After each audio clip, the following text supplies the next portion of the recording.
Good morning, everybody. Welcome to Des and Lauren. And this morning we're going to be discussing quite a serious matter regarding the state of the nation.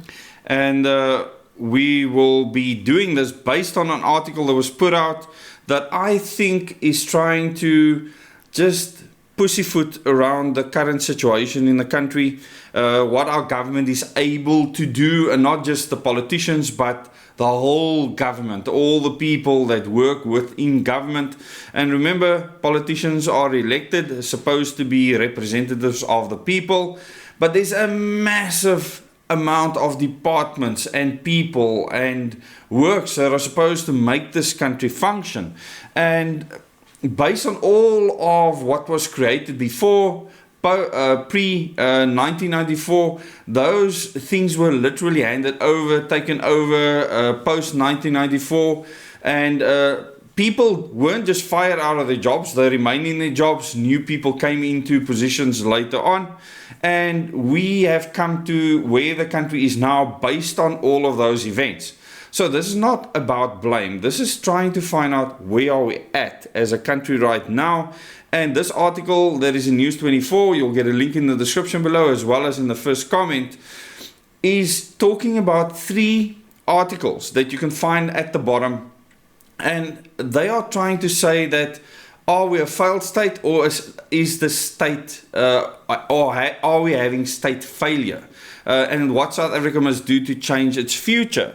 And the articles that follow on this is South Africa, a failed state of mind, SA's economy going nowhere slowly, pulling South Africa out of a nosedive, the dangerous role of some vested interests. So 3 people giving their 2 cents worth. And it's clear that these people are scared that we think that South Africa is a failed state. And I want to focus on 2 sentences in this article. And I want to ask you to tell me if those define our current situation and whether we are a failed state. Lauren, your thoughts? Well, there's lots. But maybe read the 2 questions first. Okay, maybe you can read them and then we can talk about that.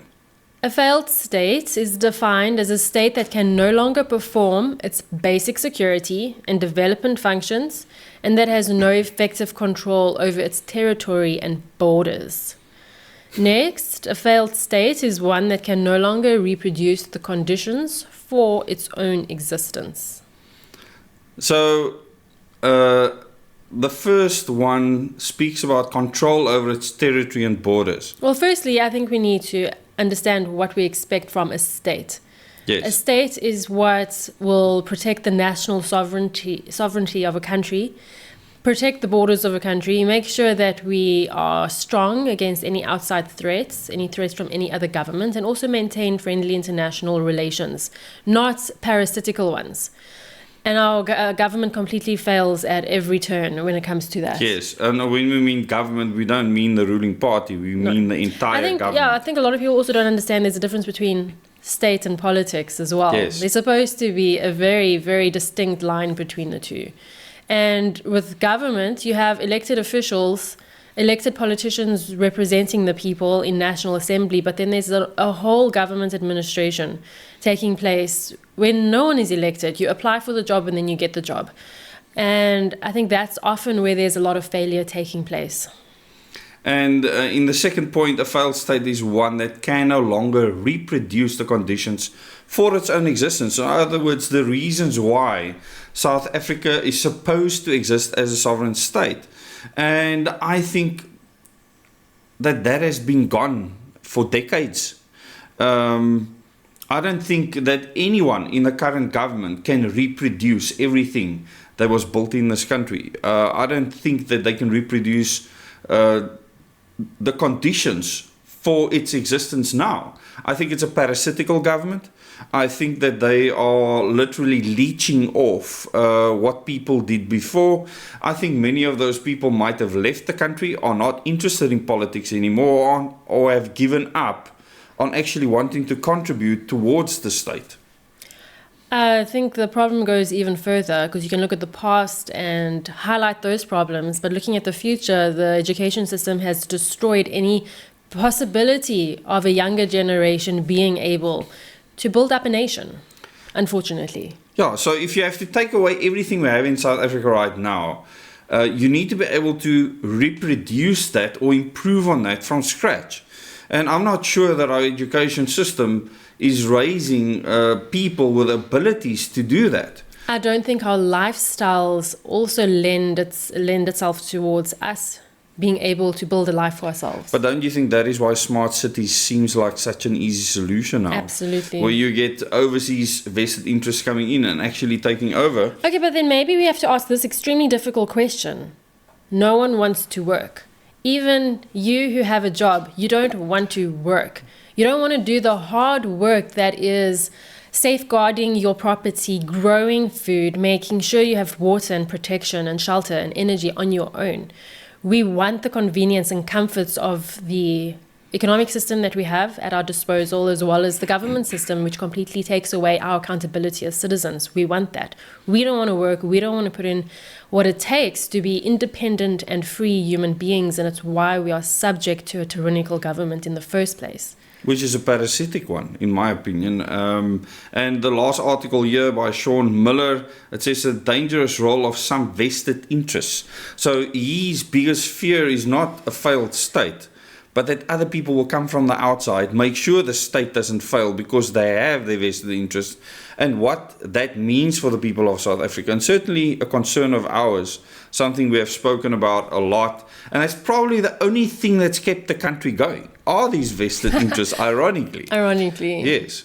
And because these people want things from us, and I think the current government, this parasitic government, is just a ruse, as you've so many times said, to make the people believe that they are still in charge of things, when I think we are way past that point a long time ago. We aren't a failed state. There is no state. It's all a farce. It's literally fakery, in my opinion. And we need to create something from scratch and meet those requirements, because I think it's a beautiful statement, actually. A real state can reproduce the conditions for its own existence, or I would even add, improve on that. And if we raise up the people that can do this, then we have a real shot at a country. Because at the moment we don't. Again, because I have children that are young, I have to say we are destroying the future by allowing our children to be indoctrinated only by the education system. The problem is they spend so many hours at school, by the time they come home, their cup is too full to learn anything further. Are your children nation builders? Can your children in the next 5 to 10 years actually contribute to building up a nation, or are they just another government subject? And these are hard questions we need to ask ourselves. Yes, absolutely. And can you go now to your kids and ask, can you build a nation from scratch? Yeah. In other words, there's nothing.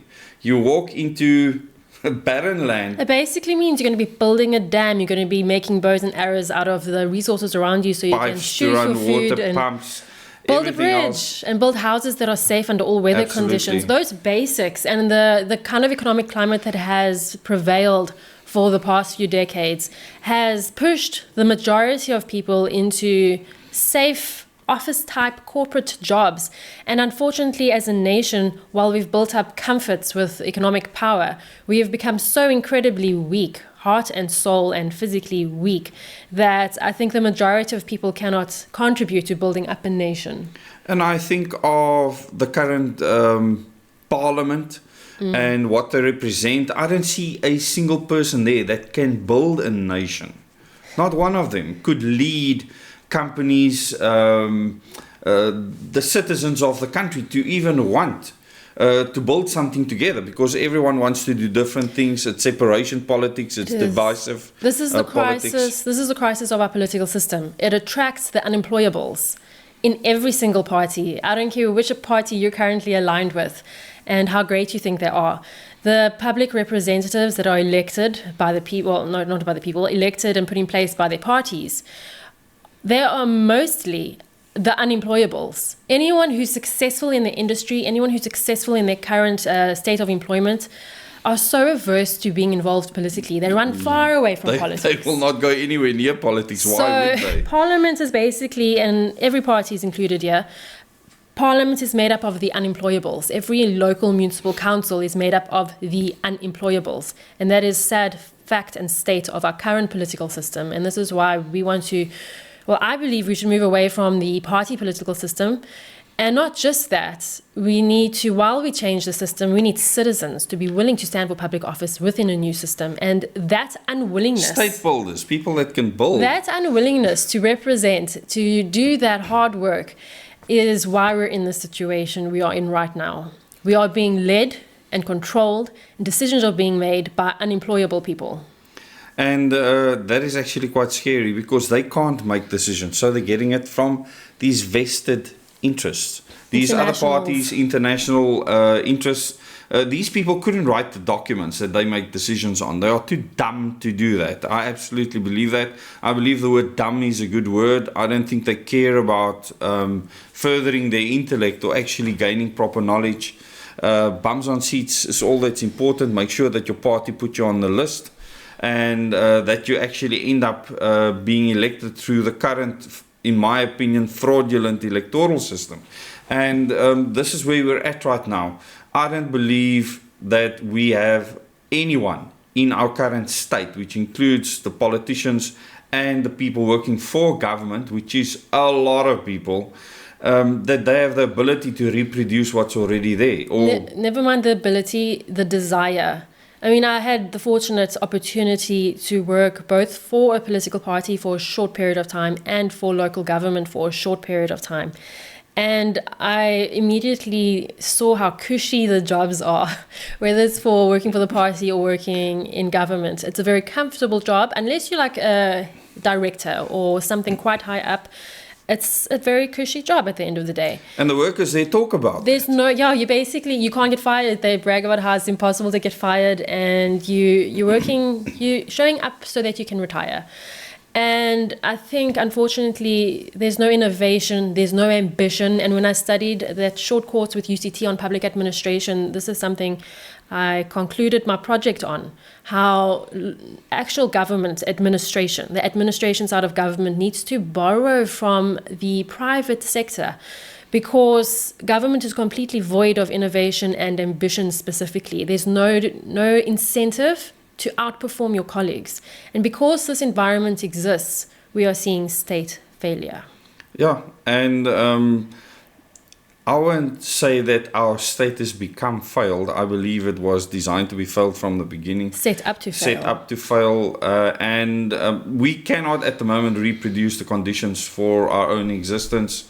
And that is absolutely my belief. Anyone that disagree with me, please tell us in the comments. If you believe that there's anyone in government right now that can reproduce the state, I do believe we have people in this country that can do that.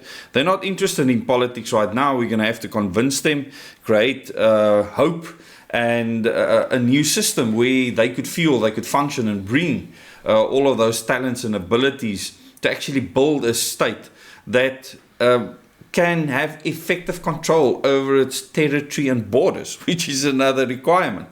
Do any of you think we have effective control over our territory and our borders? Do any of you think that our current government can reproduce the conditions for its own existence? If you disagree with us, please tell us in the comments. Convince us otherwise. Any last thoughts, Lauren? Looking beyond the complete failure and collapse of our country's infrastructure and systems, I'd also like to know in the comments what you and your family can contribute to nation building.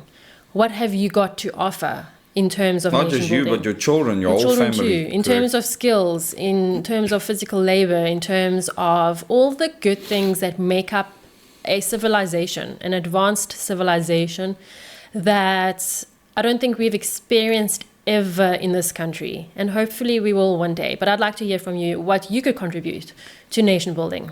Thank you very much for that, Lauren. And with that, please subscribe to this channel, click the bell icon so you can receive notifications for future videos and share this information with your friends and family.